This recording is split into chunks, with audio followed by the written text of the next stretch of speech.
오늘 우리 종료주일 고난주일이라 그렇게 부릅니다. 오늘 말씀 제목 낙이 타신 예수님에 대한 말씀을 한번 묵상하려고 합니다. 그 낙이 타신 예수님의 모습을 한번 돌아보시며 한번 묵상하고 생각하고 성경을 다시 한번 뒤져가면서 또 주님의 모습을 한번 상기하면서 우리 한 주간 또 어떻게 보내야 되며 어떻게 신앙생활을 해야 될 것인가 하는 말씀을 오늘 말씀 속에서 우리가 보화로 한번 찾아보기를 원합니다. 이번 우리 한 주간을 잘 보내시면 예수님을 알 수 있습니다. 그리고 기독교를 알 수 있고 우주를 알고 나를 알고 구원과 미래와 천국을 아는 시간이 바로 고난주일이다, 이렇게 생각을 하게 됩니다. 오늘 본문 예수님께서 공생애를 보내시다가 마지막 주가 됩니다. 때가 찼습니다. 아시는 대로 예루살렘에 입성하시는. 근데 나귀 새끼를 타고 입성하는 퍼포먼스가 벌어지게 됩니다. 어찌 보면 정말 우스꽝스러운 장면이 아닐 수가 없습니다. 그런데도 길가의 사람들이 약 한 100만 명 정도라고 그러죠. 유대 역사 요세푸스에 의하면 약 한 100만 명 정도가 길거리에 나와서 그 예수님을 호산나 호산나 나를 구원해 주소서 하면서 외치는, 여러분, 유월절을 지키기 위해서 중국에서 몰려온 사람들이 100만 명 정도 된답니다. 유월절은 광복절과 같은 절기인데 출애굽을 기념하는 절기에 그 정말 예루살렘 주변의 사람들이 전국에서 몰려온 겁니다. 그들이 호산나를 외치기 시작합니다. 왕의 입성을 외치기 시작합니다. 오늘 그 나귀 타고 예루살렘에 입성하신 예수님을 한번 좀 더 긴밀하게 한번 묵상하는 시간 되었으면 좋겠습니다. 오늘 먼저 29절 말씀을 한번 좀 눈으로 확인합니다. 감람원이라 불리는 산 쪽에 있는 벳바게와 베다니에 가까이 가셨을 때에 제자 중 둘을 보내셨다. 여기 그러니까 주목해야 될 장소 세 군데가 나옵니다. 감람원, 벳바게, 베다니. 여러분, 감람원은 감람산이라고도 부릅니다. 올리브산이라고도 불리고 겟세마네 동산이라고도 불리는데, 이 산에서 예수님은 숫간을 쫓아서 기도하신 장소입니다. 십자가를 앞에 놓으시고 백성들의 죄악을 끌어안으시고 밤새도록 눈물로 기도하신 그 겟세마네 동산, 바로 그 장소 이름이 나옵니다. 또 벳바게라고 하는 장소가 나옵니다. 이곳은 예수님이 타실 나귀가 묶여있는 장소입니다.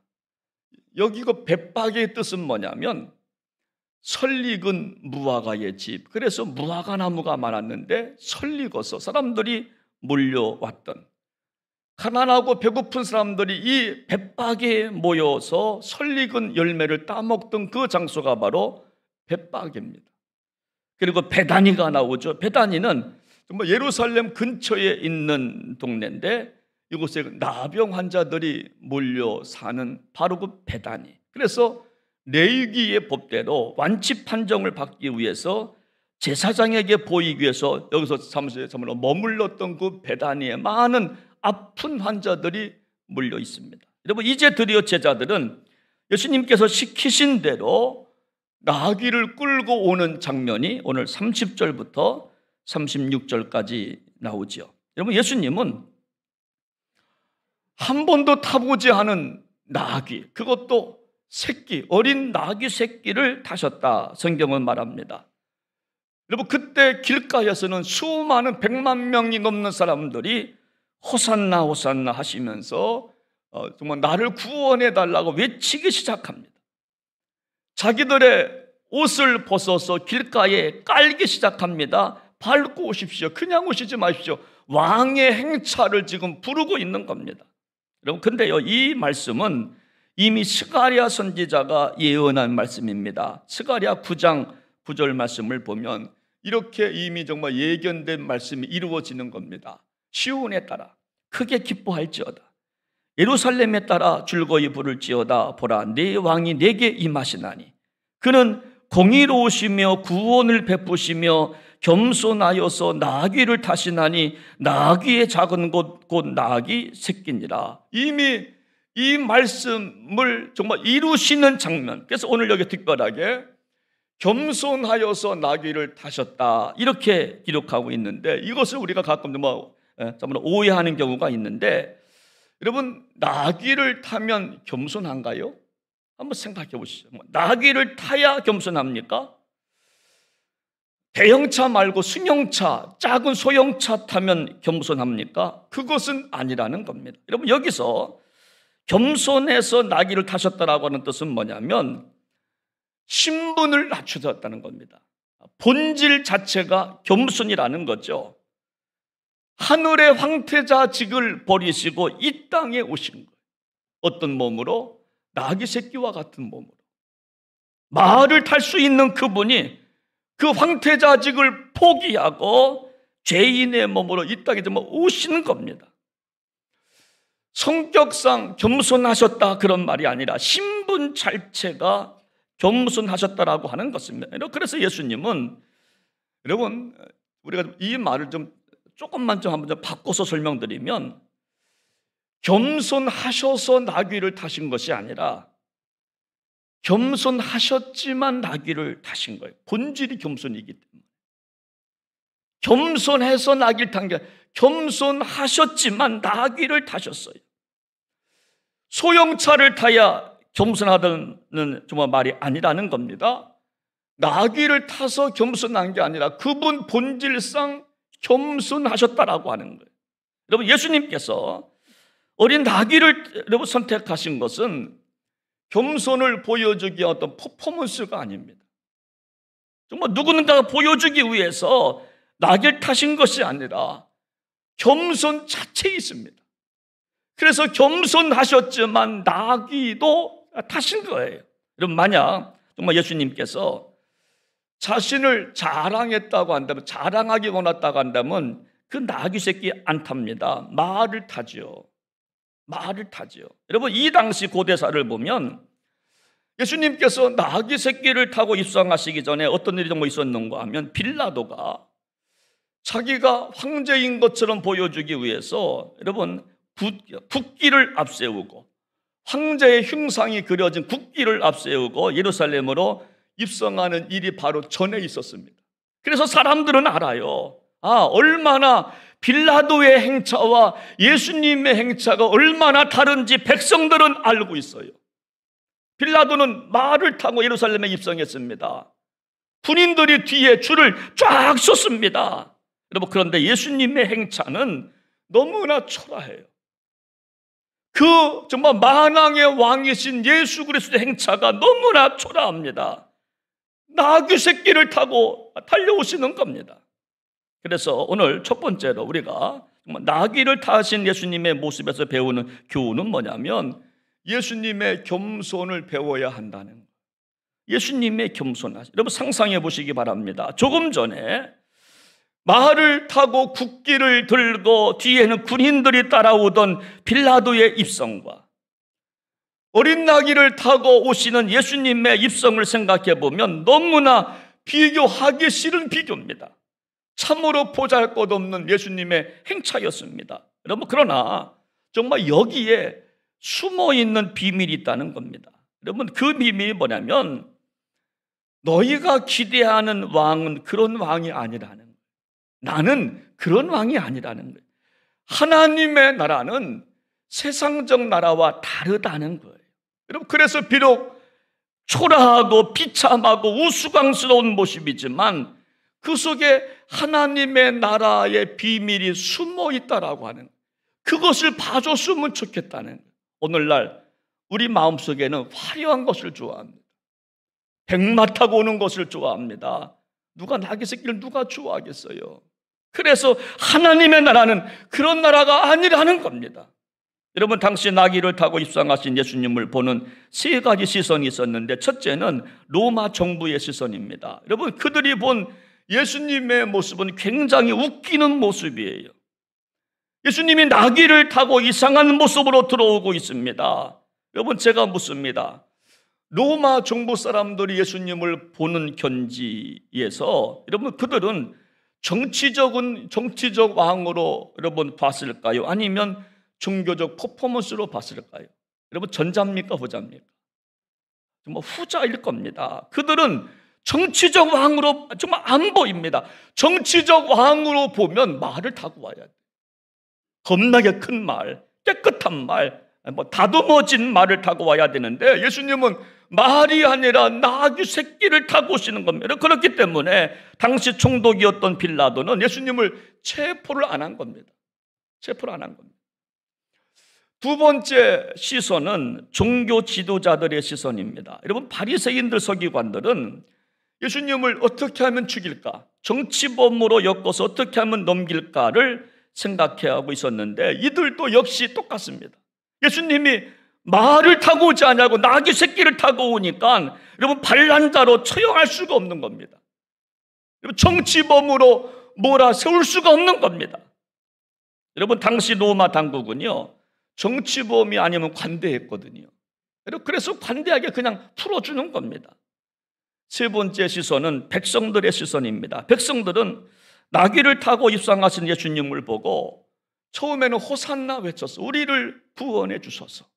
당신이 왕입니다. 여러분, 그렇게 종려나무 가지를 흔들면서 그분을 정말 외쳤지만 결국 그들도 정치적인 빵을 요구했기 때문에 마지막에 독립군 바라바를 놓아주기 시작합니다. 예수님을 넘겨주고 바라바와 바꾸기 시작합니다. 여러분, 오늘요 특별히 38절을 보면 백성들이 얼마나 정말 치졸하고 얼마나 정치적 색깔이 강했는지 몰라요. 우리 한번 38절 중요한 말씀이기 때문에 같이 한번 좀 읽어보겠습니다. 시작합니다. 이르되 찬송하리로다. 주의 이름으로 오시는 왕이여, 하늘에는 평화여, 가장 높은 곳에는 영광이로다 했다는 겁니다. 이 고백을 누가 했다? 백성들이 했다는 거예요. 여러분, 여기서 주목할 단어가 뭐냐면 하늘에는 평화요라고 하는 단어예요. 여러분, 제가 또 질문합니다. 여러분, 하늘의 평화가 맞습니까? 땅의 평화가 맞습니까? 시작. 땅의 평화가 맞아요. 땅의 평화가. 여러분, 땅의 평화. 여러분, 예수님께서 이 땅에 오실 때 첫 말씀, 누가복음 2장 14절 말씀 보면 분명히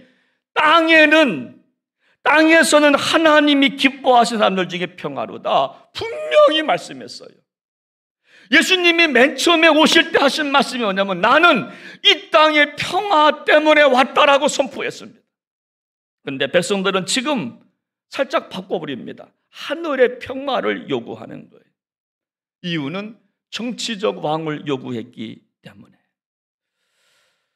여러분, 제가 고민이 많아요.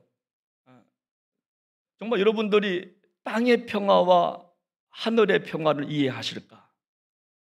여러분, 우리는요, 사람들은 하늘의 평화를 너무나 많이 정말 요구할 때가 많아요. 그런데 예수님은 땅의 평화를 위해서 오셨다라고 하는 거예요. 땅의 평화를 위해서. 우리는 거대한 평화를 원합니다. 정말 우리는 큰 평화를 원합니다. 그래서 우리가 정말 내일을 위해서 오늘을 포기하는 평화를 원합니다. 그리고 내가 하고 싶은 거 다 하려고 합니다. 평화를 주장하지만. 먹고 싶은 거 다 먹으려고 합니다. 평화를 주장하지만. 힘 있는 사람은요, 힘을 우리가 좀 덜 쓰면 그 정말 약한 사람한테 평화가 흘러가는 거거든요. 돈 있는 사람은 돈을 좀 쓰면 정말 가난한 사람들에게 평화가 흘러가는 겁니다. 그런데 우리는 하늘의 평화, 정치적 평화, 거대한 것만 요구하고 작은 것은 그냥 묵살해버리는. 예수님은 나는 그러한 하늘의 평화가 아니라 꿈 같은 유토피아와 같은 그런 평화가 아니라 지금 힘들고 어려운 사람들에서 나는 왔다. 그렇게 정말 소리치는 겁니다. 여러분, 그것이 바로 십자가라고 하는 겁니다. 그래서 오늘 42절 말씀을 보시면 이렇게 예수님께서 말씀하십니다. 이르시되 너도 오늘 평화에 관한 일을 알았더라면 좋을 뻔하였거니와 지금 내 눈 속에 숨겨졌도다. 너도 오늘 평화가 뭔지 알았더라면 좋았을 것을. 진정한 평화를 모르는구나. 그래서 하늘의 평화를 외치고 있구나. 여러분, 그런 겁니다. 우리가 천국 가기를 우리가 원하는데 지금 내 마음이 천국이 아니에요. 여러분, 이거는 그 천국의 믿음이 없는 겁니다. 여러분, 우리가 죽어서 가야 될 천국을 소망한다면 지금 내 안에 평화가 찾아와야 돼요.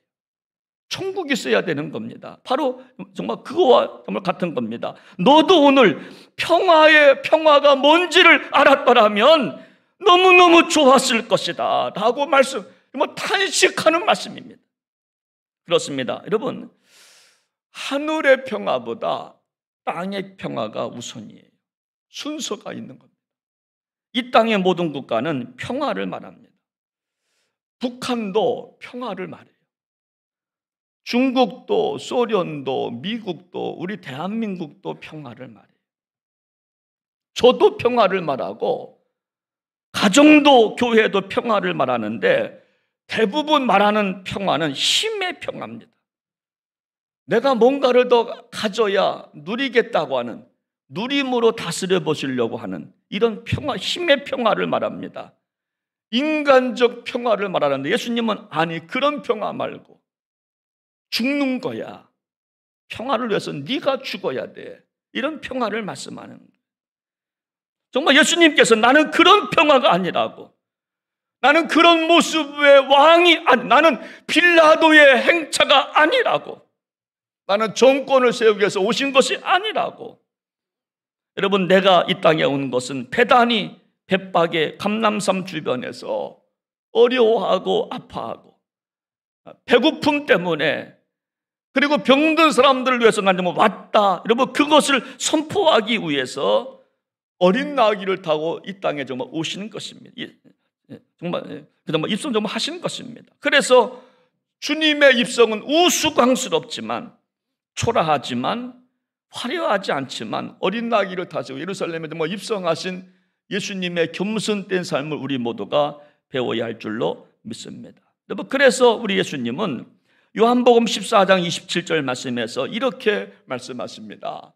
평안을 너희에게 끼치노니 곧 나의 평안을 너희에게 주노라. 내가 너희에게 주는 것은 세상이 주는 것과 같지 아니하니라. 너희는 마음에 근심하지도 말고 두려워하지도 말라. 여러분, 세상이 주는 평안은 무엇입니까? 로마의 평안입니다. 정치적 평안입니다. 군사적 평안입니다. 힘의 평안입니다. 먼 곳을 향해서만 가려고 합니다. 그러나 가까운 곳부터 하라는 거예요. 뭐 거대하고 그런 거 내일 뭐 크게 하겠다 그러지 말고 지금 작은 것부터 충성하라는 거예요. 지금 여기에 평화가 중요하다라고 하는 거예요.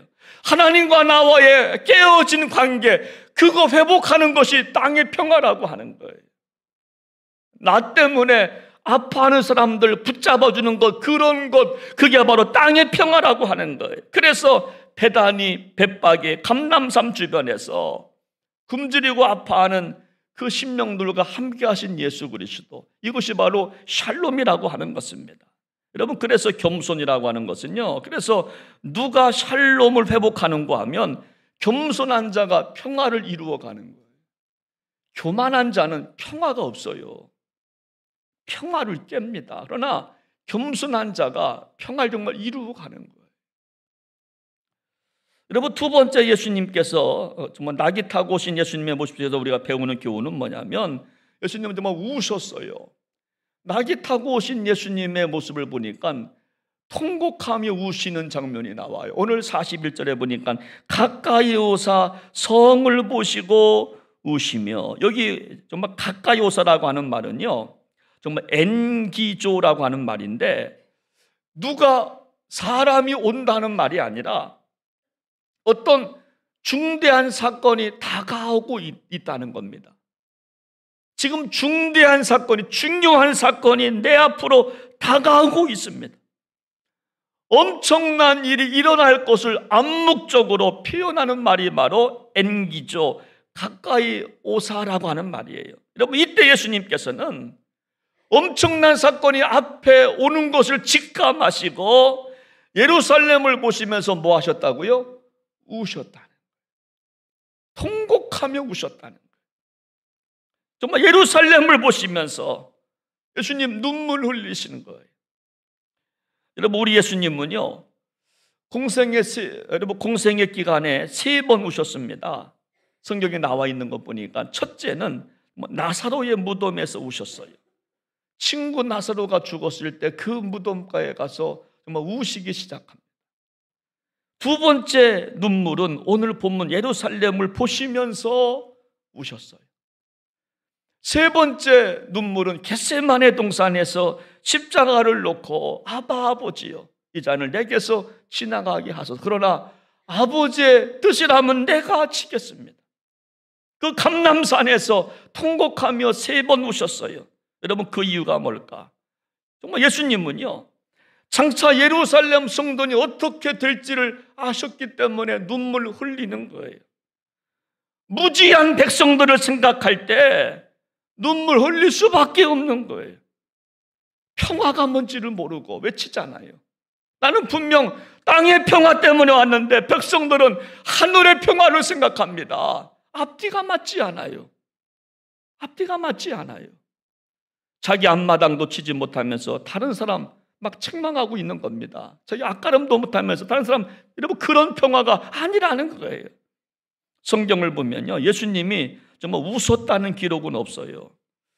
여러분, 가끔 예수님의 얼굴을 보면 이렇게 정말 웃는 모습의 그림이 있는데 그것은 별로 저는 좋지 않더라고요. 예수님께서 뭐 우셨다는 모습은 별로 없거든요.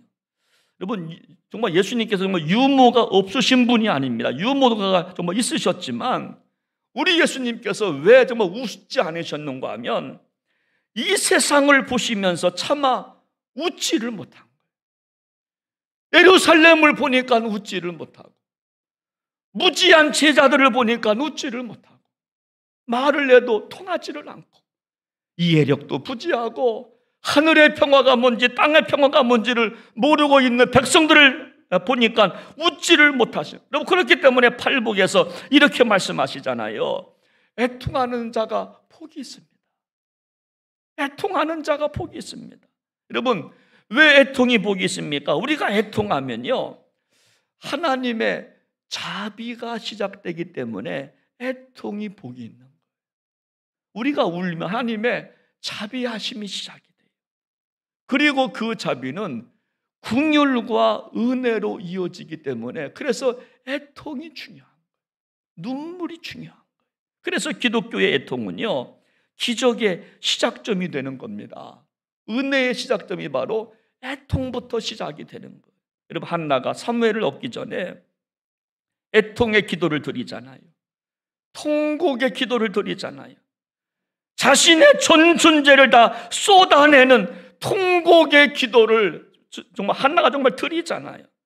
히스기야가 병들었을 때도 마찬가지입니다. 그가 기적을 경험하기 전에 통곡의 기도가 있었습니다. 그때 하나님께서 말씀하십니다. 내가 네 눈물을 보았노라.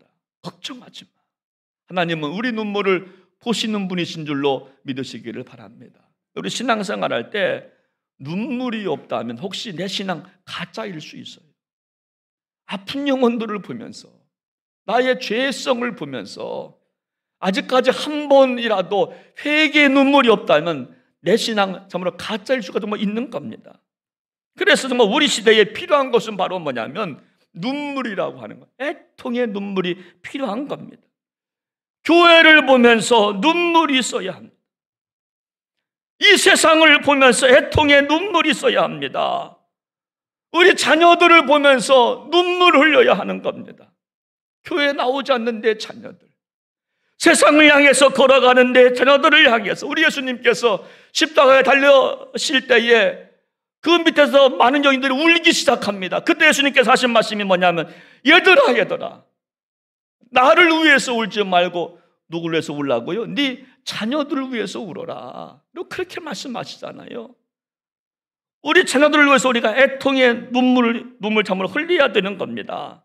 그래서 우리 예수님께서는 곧 무너질 예루살렘 성을 바라보시면서 소리치며 통곡하신 것이 바로 정말 나귀를 타고서 정말 입성하시는 그 장면 속에 보여지게 되는 것입니다. 세 번째 정말 낙이 타시는 예수님은요, 오늘 45절에 보니까 성전을 정화시키는 장면이 나옵니다. 여기 45절 말씀 봅니다. 성전에 들어가서 장사하는 자들을 내쫓으셨다. 세 번째, 낙이 타고 오신 예수님의 모습을 보니까 이제 성전을 정화시켜요. 통곡하며 우시더니 예루살렘에 들어가셔서 성 안에 들어가니까 그 안에 비둘기 파는 사람들, 장사치들을 놓고 볼 때 너무나 속상한 거예요. 그래서 거기서 성전을 정화시키셨다. 성전 정화 사건은요, 사복음서에 중요한 기록이니까 다 기록하고 있습니다. 요한복음에만 사역 초기에 기록하고 있고, 마태, 마가, 누가는 십자가 앞에 두고 이 이야기를 기록하고 있는데, 여러분, 왜 예수님은 낙이 타고 성전에 가셔서 성전을 정화시키셨을까? 그것은 성전에서 거룩한 예식이 정말 있기보다 세속적 일들이 벌어지는 것을 보고 성전을 정화시킨 거예요. 정화라고 하니까 조금 고급스러운 말이지, 그냥 책상을 들러주면 엎은 겁니다. 의자를 집어 던지고 마는 거예요. 장사치들 판매하는 그 정말 마대라, 그냥 뭐라고 부르죠? 그 뭐 돼 있잖아요. 그거 그냥 집어 던지고 버린 겁니다. 어떻게 교회에서 이런 일을 할 수 있느냐? 성전은 만민이 기도하는 집이 성전인데 어떻게 장사를 하고 있느냐? 어떻게 비둘기를 팔고 있느냐? 어떻게 돈을 바꿔주고 이자를 받아먹고 있느냐? 그래서 진짜 이들은요, 빈궁한 자들이 비둘기를 가지고 오면 종교 지도자들이 꼬투리를 잡아요. 야, 비둘기 이거 깃털이 빠졌다, 다리가 짝짝이다, 눈이 안 좋다, 뭐가 좀 눈이 멀었다, 그러면서 합법적 장사하는 사람들한테 소개를 시켜주고 물건을 사게 합니다. 그러면서 돈을 뜯어먹는 겁니다. 뭐 하나 팔게 하고 돈을 뜯어먹어요. 약간의 돈을 먹는 겁니다. 그래서 당시 성전이 가장 부자였다고 합니다. 그래서 중앙은행 역할을 한 게 바로 정말 예루살렘 성입니다. 중앙은행 역할을 한 거예요. 그래서 교회가 돈이 많으니까 뭐예요? 땅과 농장을 사들인 겁니다. 제가 아는 교회도 땅을 사들이고 농장을 사들여요. 야, 그 하나님 그 기뻐하실까요? 기뻐하지 않습니다. 중앙은행 역할을 했어요. 이것을 지켜보던 백성들은 원성이 하늘을 찔렀습니다. 정말 예수님은 이것을 분노하신 거예요. 성전에서 예배를 드려야 할 그곳에서 예배가 없는 그 정말 예배당을 바라보면서 분노가 치솟아 정말 오르시는 거예요.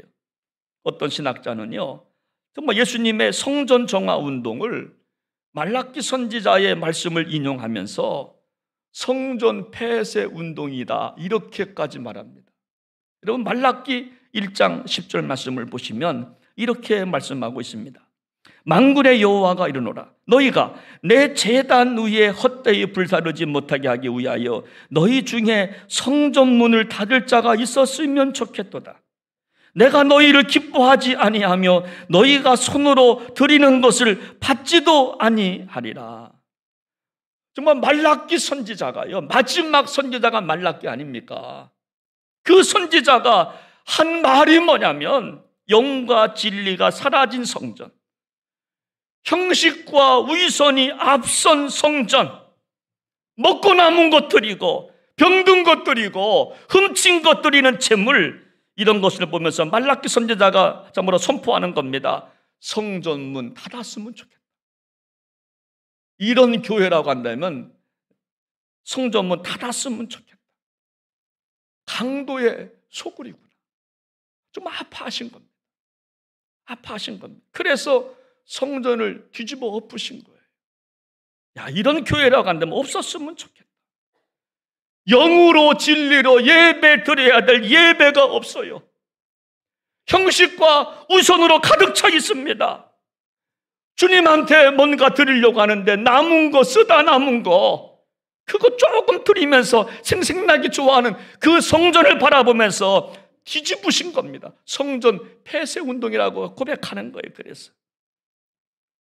오늘 결론입니다. 예수님은 나귀를 타시고 예루살렘에 입성하셨습니다. 어디서 오늘 교훈이 뭡니까? 세 가지 말씀드렸습니다. 예수님의 겸손을 배워야 된다. 누가 평화를 만들어가는가 하면 겸손한 자가 평화를 만들어가요. 교만하면 평화를 다 깰 겁니다. 근데 이 평화는 하늘의 평화가 먼저가 아니라 이 땅의 평화가 문제예요. 주변 사람들과 평화가 문제예요. 주님과 나와 깨지는 관계가 회복되는 게 문제예요. 그런 평화, 나중에 뭔가 이루고자 하는 그런 평화 말고, 다른 교회 말고 우리 교회 평화가 먼저예요. 이런 평화를 먼저 참으로 이루라는 것입니다. 두 번째, 낙이 타신 예수님은 뭐냐면 우셨어요.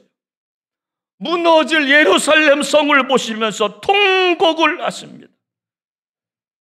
예배가 사라진 성전을 보면서 통곡을 하십니다. 성전 정화를 하십니다.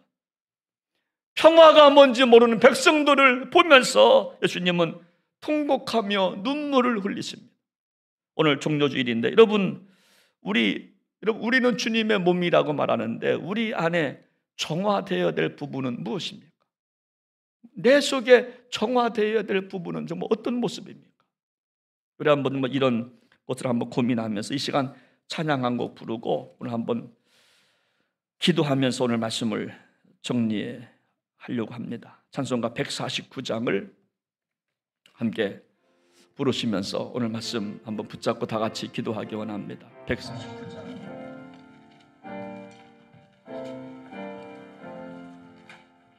주 달려 죽은 십자가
예루살렘에 입성하시면서 팽마를 타고 오신 예수 그리스도가 아니라 나귀 새끼를 타고 오신 예수 그리스도.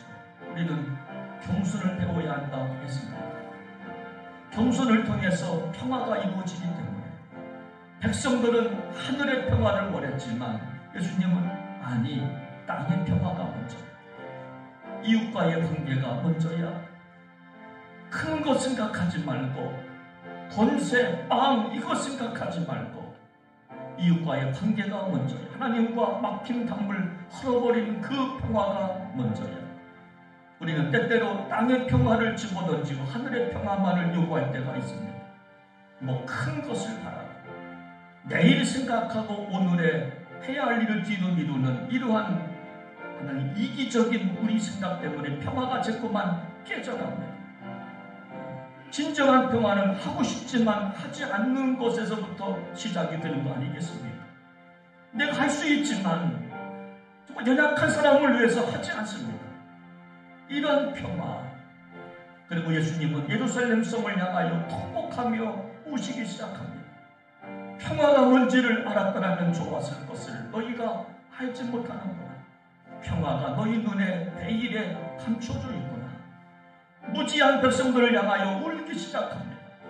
그리고 성전에서 형식과 거짓이 만노한 그 예배당을 바라보면서 말라기 선지자는 그것을 성전 폐쇄 운동이라고.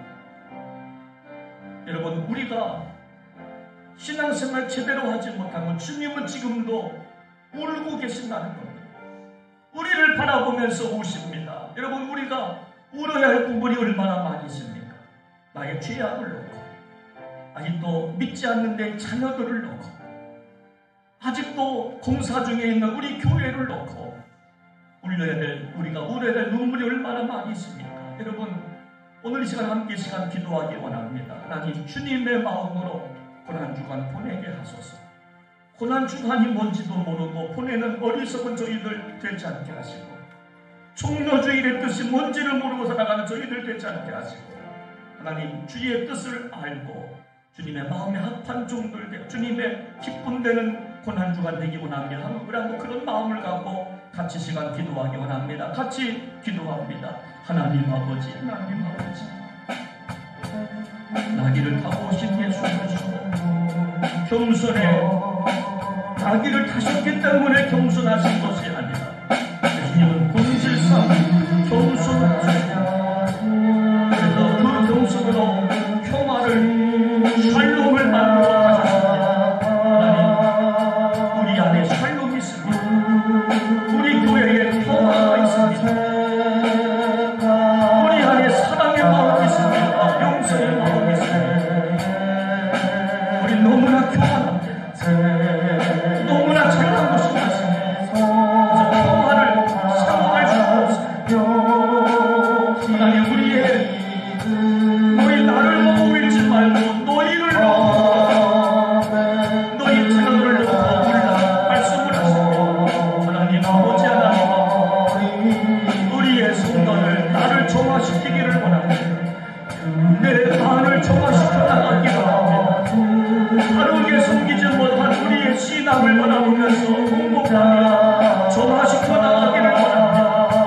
하나님 아버지, 하나님 아버지, 이 시간 우리를 붙들어 주시옵소서. 하나님 인도하여 주시옵소서.